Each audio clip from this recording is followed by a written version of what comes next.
वालेकुम students, welcome to my YouTube channel. आज हम पढ़ने वाले हैं चैप्टर 5 का टॉपिक पावर। ठीक है, हम 9th क्लास की बुक स्टार्ट की है और ये टॉपिक है 5.7। चलें स्टार्ट करते हैं। सबसे पहले मैं आपको बताऊंगी कि पावर का कॉन्सेप्ट क्या होता है। स्टूडेंट्स, हमें जब भी कोई काम करना होता है, कोई भी वर्क करना होता है, तो हमें उसके लिए ताकत चाहिए होती है। पावर को हम उर्दू में क्या कहते हैं? ताकत कहते हैं। ठीक है, तो हमें किसी भी काम को करने के लिए बेसिकली क्या चाहिए होती है? पावर चाहिए होती है। ठीक है, अब एनर्जी और पावर जो है, आप सुनने में तो एक बात, एनर्जी भी ताकत को कहते हैं, पावर भी ताकत को ही कहते हैं, तो इसमें फ़र्क क्या है? एनर्जी एक डिफरेंट चीज़ है, पावर एक बिल्कुल डिफरेंट कॉन्सेप्ट है फिजिक्स में। पावर में हमारे पास क्या होता है स्टूडेंट, कि हमारे पास इसमें टाइम का एक फैक्टर आ जाता है, इसमें हमारे पास वर्क का फैक्टर आ जाता है, जबकि एनर्जी में हमारे पास ये नहीं होता है। एनर्जी में सिंपल होता है कि आपने सिर्फ वर्क करना है। ठीक है, आप उसमें टाइम का कोई नहीं होता, ना आप एनर्जी को तोड़ सकते हैं, ना कुछ और कर सकते हैं। पावर इंक्रीज डिक्रीज हर तरह से हो सकती है। ठीक है, तो पावर और एनर्जी का कॉन्सेप्ट डिफरेंट है। अब मैं आपको एक एग्जांपल समझाती हूँ कि अगर कोई आदमी है, वो सीढ़ियाँ चढ़ रहा है, ठीक है, अगर तो वो बहुत थका हुआ है, ठीक है, उसमें पावर नहीं है, तो वो आहिस्ता आहिस्ता सीढ़ियाँ चढ़ेगा। जब वो आहिस्ता आहिस्ता सीढ़ियाँ चढ़ेगा, उसका काम तो हो जाएगा, लेकिन कम पावर थी तो टाइम क्या लगेगा? ज़्यादा लगेगा। अगर कोई बच्चा है, स्टूडेंट है, ठीक है, उसकी क्लास जो है वो निकल रही है, वो बहुत देर से पहुंच जाए अपने स्कूल, कॉलेज, यूनिवर्सिटी, जहाँ भी हो गया है, ठीक है, वहाँ बहुत देर से पहुंचा, उसको है कि अगर मैं क्लास में टाइम से नहीं गया तो मेरी तो एब्सेंट लगेगी। वो भाग रहा है, उसमें फुल पावर है, तो वो जो है फुल अपनी पावर यूज़ करेगा और उसका जो टाइम है वो बहुत कम लगेगा। ठीक है, तो हम जो है इसमें, जैसे कि बुक में भी एक एग्जांपल दी हुई है, आदमी सीढ़ियाँ चढ़ रहा है, मैंने आपको भी बताया। तो इसमें क्या है कि जो एक आदमी है वो वेट भी उठा रहा है, सेम हाइट पे भी जा रहा है। तो इसमें क्या है कि आप जब सेम वेट और हाइट के साथ काम कर रहे होते हैं तो आपको पावर ज़्यादा चाहिए होती है। अब इसकी एग्जांपल जो है वो देंगे हम, एक जो पावर है वो time rate of doing work होता है। लाइक टाइम, आप कितने टाइम में उस काम को कर रहे हो। ठीक है, अब power is equal to work over time है। P is equal to directly proportion था वर्क के। ठीक है, मैं आपको उसको नीट कर देती हूँ।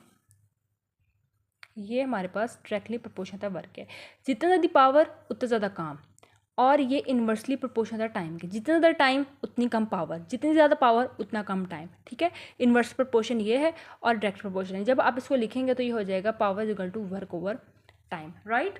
तो स्टूडेंट्स, एक बात तो ये, और दूसरी बात उन्होंने कही पर यूनिट टाइम में होती है। पावर में टाइम का फैक्टर बहुत ज़्यादा इंपॉर्टेंट होता है। अब नेक्स्ट हम इसको डिस्कस करेंगे, इसके एसआई यूनिट को। स्टूडेंट्स, एसआई यूनिट में क्या होता है कि एक वाट जो वर्क डन होता है एट द रेट ऑफ 1 जॉल पर सेकेंड।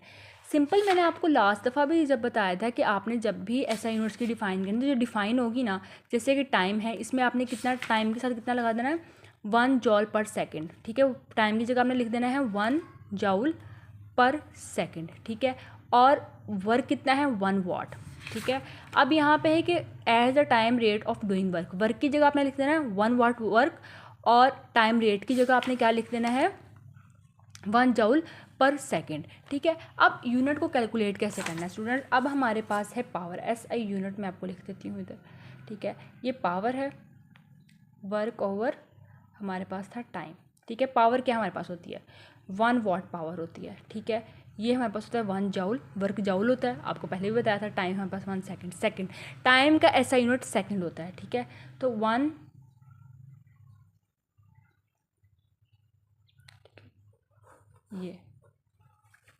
ये आएगा इसका।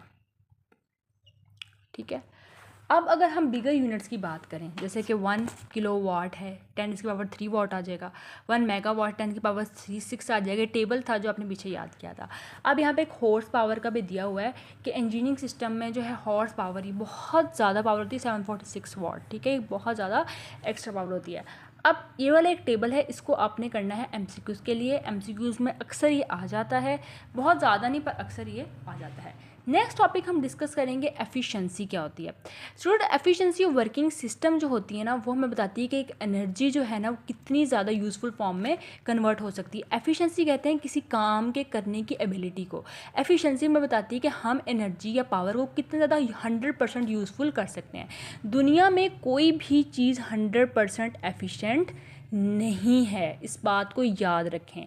ठीक है, आइडियल केस है 100% एफिशिएंसी, सही है। कोई भी चीज़ 100% एफिशिएंट नहीं हो सकती। अब इसकी जो है डिफ़ाइन हमारे पास वो ये है कि रेशो जो useful output energy total input energy efficiency of work. इसका फॉर्मूला है, रेशो हमारे पास होते हैं यूज़फुल आउटपुट ऑफ एनर्जी और टोटल इनपुट एनर्जी के। ठीक है, हमारे पास जो रेशो है, हमारे पास ये रेशो है एक तरह से। जब आपको पता है हम रेशो कैसे लिखते हैं, हम दरमियान में डॉट एक इधर लगाएंगे, वैल्यू लिखेंगे, इधर दरमियान में रेशो लगी होगी। इस रेशो वैल्यू को हम इस तरह भी लिख सकते हैं। ठीक है, मैथ्स में आपने रेशो किया होगा।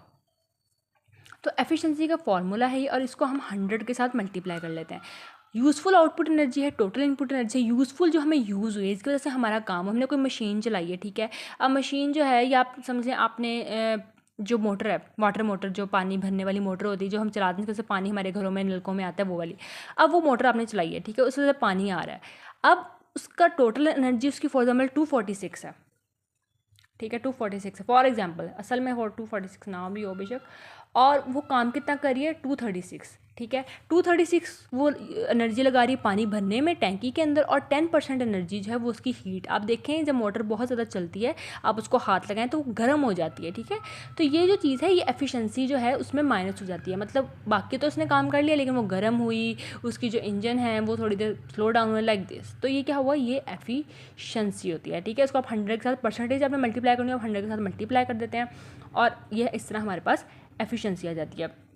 और स्टूडेंट एक बहुत ज़्यादा इंपॉर्टेंट बात, कि जो हम आउटपुट एनर्जी का है ना, वो हमेशा लेस होता है इनपुट से। फॉर एग्जाम्पल 246 आपने एनर्जी इनपुट दी है ना, उसका आउटपुट हमेशा जो है वो कम होगा। वो 245.5 हो सकता है, 240 हो सकता है, 236 कम से कम हो सकता है, ज़्यादा पूरा का पूरा 100/100 नहीं हो सकता। ठीक है, किसी भी एनर्जी के चेंज में बहुत सारी एनर्जी जो है वो वेस्ट होती है। कोई भी एफिशिएंसी 100% नहीं है। ठीक है, हर एफिशिएंसी कम होती है, उसमें बहुत सारी एनर्जी वेस्ट होती है। वर्किंग वो मशीन है, आइडियल है, ये हम कंस्ट्रक्ट नहीं कर सकते। आइडियल मशीन को हम कंस्ट्रक्ट नहीं कर सकते।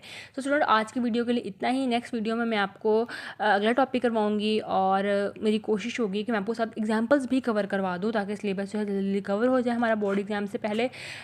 नेक्स्ट वीडियो तक अपना ख्याल रखिएगा। कोई भी डाउट हो आपको कमेंट सेक्शन में पूछ सकते हैं, आप मुझसे व्हाट्सएप पर रब्ता कर सकते हैं। इंशाल्लाह मुलाकात होगी नेक्स्ट वीडियो में। तब तक अपना ख्याल रखिएगा, दुआ में याद रखिएगा। अल्लाह हाफिज़।